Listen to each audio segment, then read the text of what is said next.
तो हम बात करते हैं कंडक्टर्स और इंसुलेटर की। हमारे पास है कंडक्टर्स एंड इंसुलेटर्स।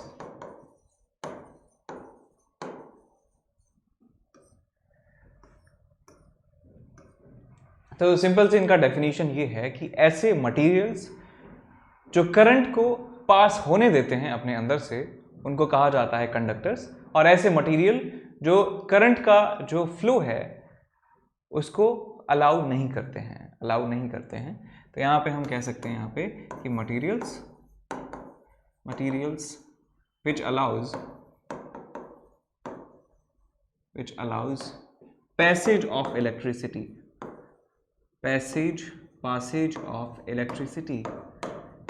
इलेक्ट्रिसिटी का मतलब होता है फ्लो ऑफ चार्जेस या फ्लो ऑफ इलेक्ट्रॉन। यहाँ पे हम कह सकते हैं कि इलेक्ट्रॉन्स को अपने अंदर से फ्लो होने देते हैं, अलाउ करते हैं, उनका पैसेज अलाउ करते हैं, उनको कंडक्टर्स कहा जाता है।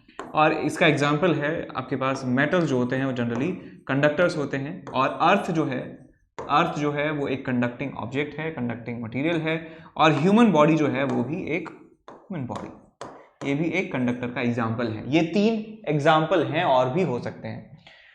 अब इंसुलेटर की बात करें, इसका जस्ट ऑपोजिट जो है वो है हमारे पास इंसुलेटर। ऐसे मटेरियल्स जो इलेक्ट्रिसिटी का पासेज जो है वो अलाउ नहीं करते हैं। Materials which do not allow passage of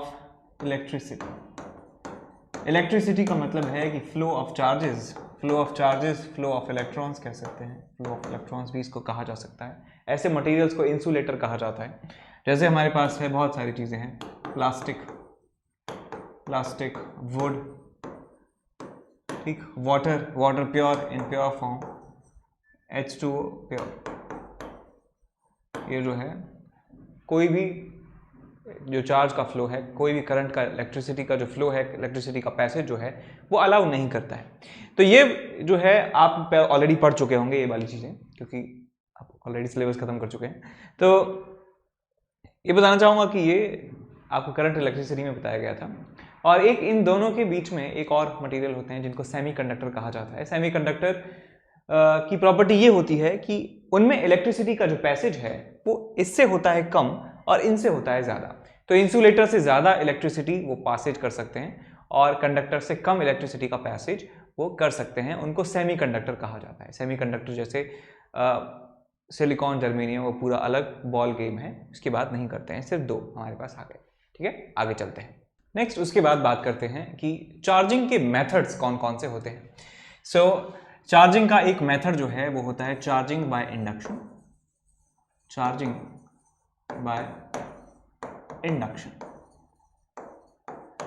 अब इसको सुने कि इसका मतलब क्या है और क्या क्या इससे कंक्लूड किया जा सकता है। तो मान लीजिए मेरे पास एक स्फीयर है, एक मेटल का स्फीयर है, मेटल स्फीयर, और इसको एक इंसुलेटेड मटेरियल का एक स्टैंड है, उस पर रखा गया है। ये जो मैंने चेक बनाए हैं ये बेसिकली रिप्रेजेंट कर रहे हैं इंसुलेटिंग मटेरियल, यानी कि इनमें से होके कभी भी चार्ज जो है नहीं जाएगा। ये न्यूट्रल है बेटा, ये न्यूट्रल है इनिशियली, न्यूट्रल मेटल स्फीयर। अब मैं क्या करता हूं, यहां पे मैं इस स्फीयर के पास में एक पॉजिटिव चार्ज मटेरियल या पॉजिटिव चार्ज जो है रख देता हूं। तो हमारे पास ये स्फीयर है, ये अभी भी न्यूट्रल है। अब मैं इसके पास यदि पॉजिटिव चार्ज कोई भी ऑब्जेक्ट ले आता हूं, पॉजिटिव चार्ज रॉड, इसको मैं कह सकता हूं कि ये positive charged rod. Positive charge का मतलब है कि यहां पर इलेक्ट्रॉन की डेफिशिएंसी है बहुत भारी भरकम, और इस पॉजिटिव चार्ज रॉड को यदि मैं इस मेटल स्फीयर के पास रख देता हूं जो न्यूट्रल है इनिशियली, तो क्या है कि इनमें जो इलेक्ट्रॉन्स हैं वो फ्री होते हैं मूव करने के लिए। ये चार्जेस का फ्लो जो है अलाउ करते हैं ये जो मटेरियल हैं। तो इस मेटल के अंदर जो फ्री इलेक्ट्रॉन्स होते हैं वो फ्री इलेक्ट्रॉन्स इस पॉजिटिव चार्ज की वजह से अट्रैक्ट होने लगते हैं। हमने पढ़ा है कि ऑपोजिट चार्जेस जो होते हैं वो एक दूसरे को अट्रैक्ट करते हैं और लाइक चार्जेस जो हैं एक दूसरे को रिपेल करते हैं। तो यहाँ पे जो इलेक्ट्रॉन्स हैं, जो इलेक्ट्रॉन्स जहां पर हैं, वो इलेक्ट्रॉन्स इस पॉजिटिव चार्ज को देखकर अट्रैक्ट होते हैं और इसके पास में आना चाहते हैं। और ये मटेरियल भी अलाउ करता है, ये मटेरियल भी अलाउ करता है। मटेरियल कहता है इलेक्ट्रॉन्स को कि जा इलेक्ट्रॉन जा, जी ले अपनी जिंदगी, जो करना चाहती है, जो करना चाहता है वो कर सकता है। तो इलेक्ट्रॉन जो है वो यहाँ आ जाते हैं। इलेक्ट्रॉन यहाँ आएंगे तो यहाँ पे डेफिनेटली नेगेटिव चार्ज आ जाता है, यहाँ पे नेगेटिव चार्ज आ जाता है। और इलेक्ट्रॉन जहां से गए हैं, इलेक्ट्रॉन जहां से गए हैं वहां पर डेफिशिएंसी हो जाती है इलेक्ट्रॉन्स की, तो वहां पर पॉजिटिव चार्ज आ जाता है। तो वहां पर पॉजिटिव चार्ज जो है वो आ जाता है। तो इस और एक बात और मैं बताना चाहूंगा, that is conservation of charge, कि ये हमारा जो है, हमारा जो स्फीयर है वो बेटा आइसोलेटेड है। इंसुलेटेड और आइसोलेटेड में फर्क है। ये आइसोलेटेड है, इसका सराउंडिंग से कोई भी कांटेक्ट नहीं कराया गया है, सराउंडिंग से कोई भी कम्युनिकेशन नहीं है। तो मैं कह सकता हूं इस पूरे सिस्टम का जो चार्ज है कंजर्व रहेगा। पहले ये न्यूट्रल था, इसके पास जीरो चार्ज था, अभी भी ये जीरो चार्ज इसके ऊपर होना चाहिए। इसका मतलब कह सकता हूं कि जितना नेगेटिव चार्ज यहां पर आएगा उतना ही पॉजिटिव चार्ज यहां पर जनरेट होगा। इस बात को ऐसे भी समझ सकते हैं कि जितने इलेक्ट्रॉन्स यहां आएंगे उतनी वैकेंसीज यहां पर क्रिएट होंगी, जितना एक्सेस यहां पर होगा उतनी डेफिशिएंसी वहां पर होगी। तो जितना नेगेटिव चार्ज यहां पे उतना ही पॉजिटिव चार्ज यहां पे। तो अब क्या है कि ये जो पार्ट है स्फीयर का, इस पे नेगेटिव चार्ज है, ये जो है ये पॉजिटिव चार्ज रॉड है, तो ये एक दूसरे को अट्रैक्ट करने लगते हैं, ये एक दूसरे को अट्रैक्ट करने लगते हैं। तो हम यहां से एक स्टेटमेंट ये भी लिख सकते हैं कि एक न्यूट्रल ऑब्जेक्ट को ये एक चार्ज्ड ऑब्जेक्ट अट्रैक्ट कर सकता है। यदि हम क्या कर दें, एक पॉजिटिव चार्ज को इस मेटल के पास रख दें तो मेटल के जो इलेक्ट्रॉन्स हैं इसके करीब आ जाते हैं, वहां पे डेफिशिएंसी क्रिएट हो जाती है, पॉजिटिव चार्ज आ जाता है। तो अब ये वाला जो पार्ट है, ये वाला पार्ट, ये नेगेटिवली चार्ज है, ये पॉजिटिव चार्ज है, तो एक दूसरे को अट्रैक्ट करते हैं। इनके बीच में क्या है, अट्रैक्टिव फोर्स होता है, अट्रैक्टिव फोर्स होता है, और ये इसको रिपेल करता है। तो अभी हम आगे देखेंगे जब कूलम्ब्स लॉ पढ़ेंगे कि इन चार्जेस के बीच का डिस्टेंस कम है तो इनके बीच में अट्रैक्शन ज्यादा होता है, इनके बीच में रिपल्शन कम होता है, तो इफेक्टिवली जो है यहाँ पे अट्रैक्टिव फोर्स आपको देखने को मिलेगा। तो यहाँ पे हम एक लाइन लिखने वाले हैं, यहाँ पे हम लाइन लिखने वाले हैं कि एक न्यूट्रल ऑब्जेक्ट या बॉडी में बी may be attracted to a charged object। ये चार्ज ऑब्जेक्ट्स की मदद से वो अट्रैक्ट हो सकती है, भले ही वो न्यूट्रल हो। न्यूट्रल है तो इसमें चार्ज ऐसे इंड्यूस किया जा सकता है। एक वर्ड है इंड्यूस, इसको कहते हैं इंड्यूस होना। तो ये जो मेथड कहलाता है इसको कहते हैं इंडक्शन, चार्जिंग बाय इंडक्शन, कि हमने इसको यहाँ पे रख दिया तो वो इंड्यूस हो गया, यहाँ पे चार्ज नेगेटिव, यहाँ पे इंड्यूस हो गया चार्ज पॉजिटिव, और ये जो बॉडी है इसमें चार्ज आ गया है, इस तरफ उस तरफ भी चार्ज आ चुका है अलग। This method is called charging by induction. अब नेक्स्ट इसके बाद दूसरा मेथड होता है charging by friction. Charging by friction समझ गए होंगे कि जब दो ऑब्जेक्ट्स को रब किया जाता है, रगड़ दिया जाता है, तो उनके बीच में जो इलेक्ट्रॉन्स का ट्रांसफर हो जाता है कभी कभी, तो इस मेथड को कहते हैं कि चार्जिंग बाय फ्रिक्शन। दोबारा सुनिए कि दो ऑब्जेक्ट्स को रगड़ दिया जाता है तो उनके बीच में इलेक्ट्रॉन्स का ट्रांसफर होता है। इलेक्ट्रॉन्स के पास मास होता है 9.1 × 10⁻³ kg, तो इसमें मास भी ट्रांसफर होता है। इस वाले मेथड में मास भी ट्रांसफर होता है, और इलेक्ट्रॉन के ट्रांसफर होने से एक बॉडी पर पॉजिटिव आता है, एक बॉडी पर नेगेटिव चार्ज आता है। तो इस तरीके से ऑब्जेक्ट्स को फ्रिक्शन की हेल्प से भी चार्ज किया जा सकता है। तो इसका एग्जांपल है, ये आप याद रखें कि ये आपके पास ग्लास रॉड है, ग्लास रॉड रब्ड विद,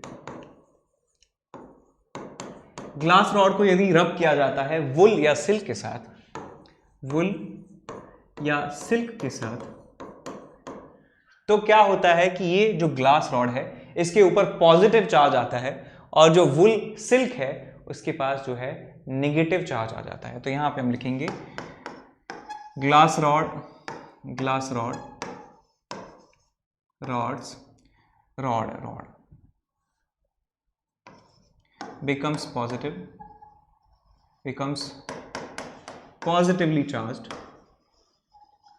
और जो आपके पास वुल और सिल्क है वो नेगेटिवली चार्ज हो जाता है। वुल स्लैश सिल्क दोनों में से कोई भी हो, एक्वायर्स नेगेटिव चार्ज। इस पे आएगा पॉजिटिव चार्ज, इस पे आएगा नेगेटिव चार्ज। इस सेट को आप याद रख सकते हैं कि ग्लास रॉड और वुल का कॉम्बिनेशन है, ग्लास रॉड या सिल्क का कॉम्बिनेशन है, इस पे आएगा पॉजिटिव, इस पे आएगा नेगेटिव चार्ज। दूसरा हमारे पास कॉम्बिनेशन है कि हमारे पास प्लास्टिक रॉड है, प्लास्टिक रॉड, और इसको रब किया जाता है, rubbed with cats fur.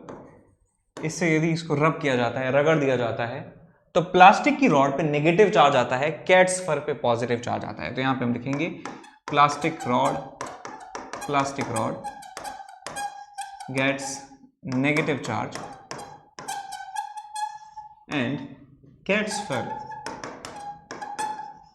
Gets positive charge. अब क्वेश्चन में यदि आपसे ये पूछा जाए कि यदि हम इन दोनों एक्सपेरिमेंट्स में जो हमारे पास वुल आती है और जो हमारे पास प्लास्टिक रॉड है उनको पास लाएं तो क्या होगा, तो बेटा ये ध्यान दीजिए कि हमने जब ये एक्सपेरिमेंट किया, ग्लास रॉड को वुल के साथ लिया, तो इस ग्लास रॉड पे क्या है, पॉजिटिव चार्ज आ चुका है, और इस वुल सिल्क पे नेगेटिव चार्ज आ चुका है। और प्लास्टिक रॉड की बात करें, प्लास्टिक रॉड पे नेगेटिव चार्ज, और ये जो हमारे पास कैट्स फर है इसके पास पॉजिटिव चार्ज आ जाता है। यदि हम वुल को प्लास्टिक रॉड के पास लाएंगे तो ये नेगेटिव दोनों एक दूसरे को रिपेल करते हैं। यदि हम ग्लास रॉड को कैट्स फर के पास ले जाएं तो ये भी एक दूसरे को रिपेल करेंगे, बिकॉज इनके पास अल्टीमेटली पॉजिटिव सेम चार्जेस हैं। यदि हम ग्लास रॉड को ले जाएं प्लास्टिक रॉड के पास तो दोनों एक दूसरे को अट्रैक्ट करेंगे। वुल या सिल्क को हम ले जाएं यदि कैट्स फर के पास तो भी एक दूसरे को अट्रैक्ट करेंगे, बिकॉज यहाँ पे जो चार्जेस हैं एक दूसरे पर वो एक दूसरे के ऑपोजिट हैं, तो वो एक दूसरे को अट्रैक्ट करेंगे। तो ये सवाल भी आपसे पूछा जा सकता है। ये जो मेथड है रगड़ के चार्ज को ट्रांसफर करना, ये कहलाता है चार्जिंग बाय फ्रिक्शन। उसके बाद एक और मेथड होता है चार्जिंग बाय कॉन्टैक्ट।